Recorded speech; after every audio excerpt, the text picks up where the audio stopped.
this is all conjecture. This is Ken Gill talking. So at Socrates Cafe tomorrow, you might choose to discuss the sermon. You might vote on that as your discussion question and say, oh, that guy was full of it. But I believe that Mary was a free spirit. I believe she was free of the social constraints, the social pressure that stigmatized her, that ostracized her as a social outcast, an out-of-wedlock young woman in that culture was a persona non grata. How they must have looked at her, what they must have said about her during their coffee flashes. And yet, she was free, I believe, to a great extent from that kind of stigmatization. A few days ago, I performed a memorial service for Ruth. And she was a remarkable woman. And Ginger's here today on Mother's Day. I know it's a difficult day for you, but I think it's a beautiful way to honor your mother. And Peter, her son, gave one of the eulogies. He talked about Mom, and he was very courageously honest about telling the story. And Ruth had gone through a very difficult marriage.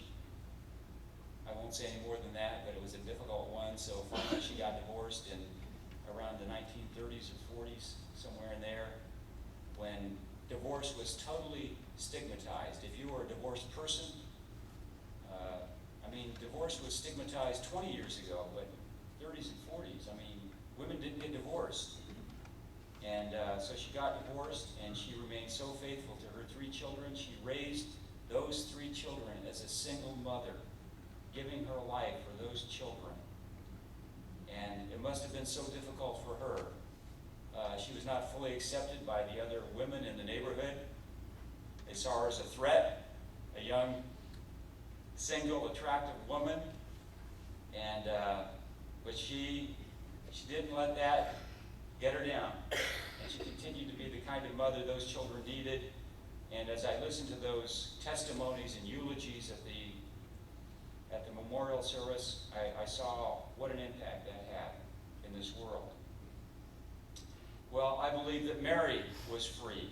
She was a free person, free to embrace her life, her destiny, her calling, and I think free to embrace her sexuality as she consecrated that sexuality to God. And so I just have a little sidebar here on this idea of the virgin birth. It's not impossible. Maybe it is impossible. I don't know. Things happen in the world we can't explain. It does happen in the world. Not higher life forms like mammals and humans, but lower life forms can actually duplicate. And the term is parthenogenesis. Is that the correct term? You scientists, tell me if that happens. It's lower life forms, but usually when that happens, it's an identical clone of the mother. Could it happen in mammals or human beings? Anything can happen. Just because we can't explain it doesn't mean it can't happen.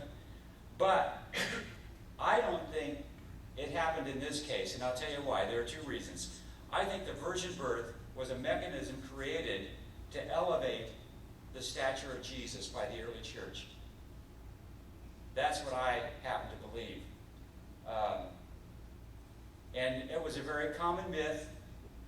There are many stories about virgin conceptions of the gods, and so it elevated the stature of Jesus in the early church. Our God is better than your God, and this is why. And I think the other reason that it was created, this story, was to really suppress sexuality, and particularly female sexuality, by the male hierarchy of the church. I think we're beyond that now, at least we're getting beyond it, but I think that was a creation by the male hierarchy of the church. And I don't think it really reflected Mary's deep appreciation and understanding of her own sexuality as a woman. Not saying she was promiscuous, not saying it wasn't sacred, but I think she embraced all of herself, her life, her sexuality, her destiny, her gifts, her responsibilities, and that's what made her who she was. So for me, and again, you may want to talk about it in Socrates Cafe, the reason I follow Jesus, the reason I'm a follower of Jesus is not because he was born of a virgin. I follow Jesus because Jesus was worth following. His life, his teaching, his example, to me, was worth following.